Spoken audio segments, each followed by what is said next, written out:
E no quadro Cuidar da Casa Comum de hoje, onde sempre citamos pontos da encíclica Laudato Si do Papa Francisco, vamos falar sobre a construção de pequenas hidrelétricas em diferentes pontos do rio Meia Ponte.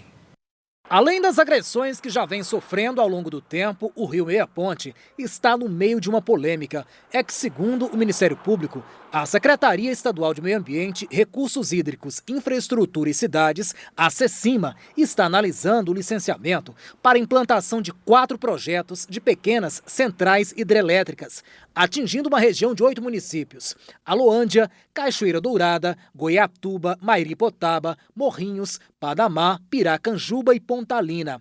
O Ministério Público criou um grupo para acompanhar de perto o processo de implantação e aprovação das pequenas hidrelétricas. Mas, afinal, qual o impacto desse tipo de projeto para o meio ambiente?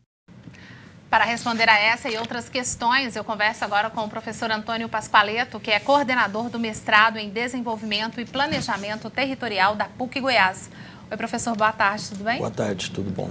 E aí, professor, uma obra dessa, né? São 8 pontos diferentes. De que forma que isso pode causar impacto ao meio ambiente? Certo. Os barramentos, eles são obras de engenharia feitos pelo homem em seu benefício ou muitas vezes também para mitigar impactos ambientais que ele causou à natureza, diminuir o dano.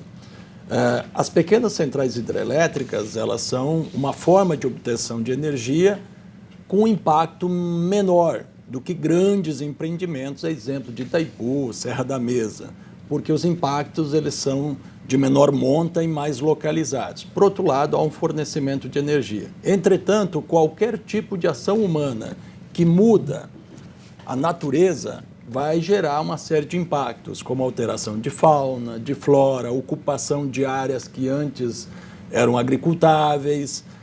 Há impactos positivos e há impactos negativos. Uma alteração significativa no curso da água diz respeito ao regime das águas.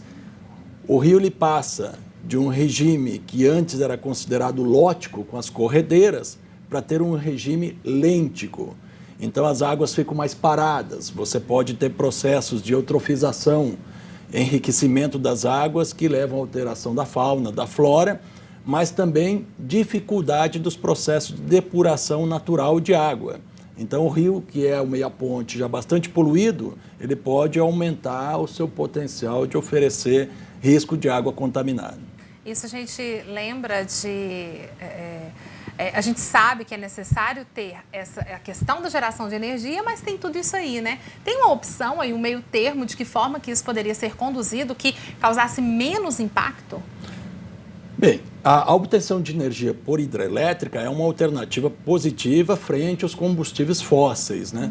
Há outras formas de energia, como energia solar, energia eólica, que elas devem ser otimizadas, energia de biomassa, mas não havendo outras alternativas factíveis no momento, que pelo menos esses projetos eles possam ser feitos com o princípio da precaução, onde não só o órgão ambiental, que é a SECIMA, mas acompanhada pelo Ministério Público, bem como os comitês de bacia hidrográfica, aí cabe ressaltar, o Comitê da Bacia do Rio Meia Ponte foi criado em 2003 e até o momento não tem o plano de bacia hidrográfica, mas ele é um afluente do comitê do Rio Paranaíba, que por sua vez tem um comitê de bacia hidrográfica com plano de bacia já aprovado e em vias de implementação. Quanto mais houver participação do Estado, mas também da sociedade civil, há possibilidade de você diminuir o impacto e, quando ele ocorrer, que ele seja pelo menos mitigado. E fazendo tudo direitinho, professor, dá certo, porque a gente sabe que as usinas hidrelétricas, diante das outras fontes de geração de energia, ela ainda é a menos pior desse caso.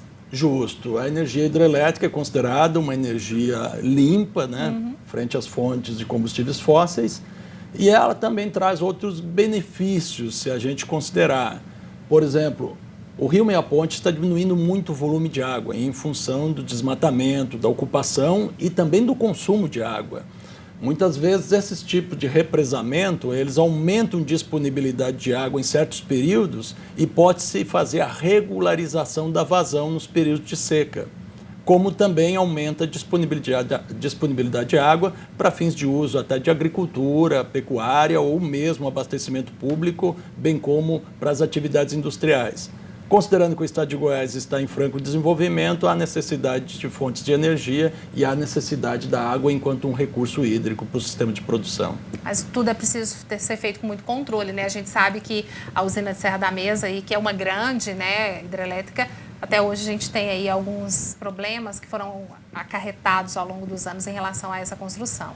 Verdade. A usina da Serra da Mesa é a segunda maior usina do país em área e em volume de água. Ela, por si só, desapropriou 170 mil hectares. Então, empreendimentos de pequeno porte, onde se faça avaliação de impactos ambientais previamente, eles têm mais chances de serem bem-sucedidos com menor impacto ambiental. O Ministério Público já até entrou nessa questão do Rio Meia Ponte, que parece que não está tudo legal. E essa questão é a fiscalização intensa do poder público nesses casos?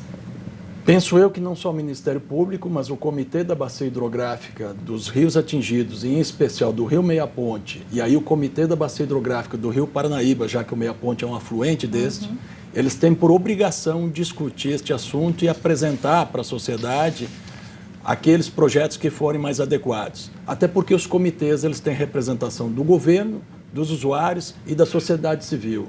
Com isso, diminui o risco oferecido. Todo mundo ficar de olho também, né, professor? E toda a sociedade ativa participando. Com certeza, porque isso tudo mexe com o que a gente vive aqui no estado de Goiás. Professor, muito obrigada pela presença mais uma vez aqui com a gente. Nada que um abraço. Um abraço. Eu conversei agora com o professor Antônio Pascoaleto, ele que é coordenador do mestrado em Desenvolvimento e Planejamento Territorial da PUC Goiás.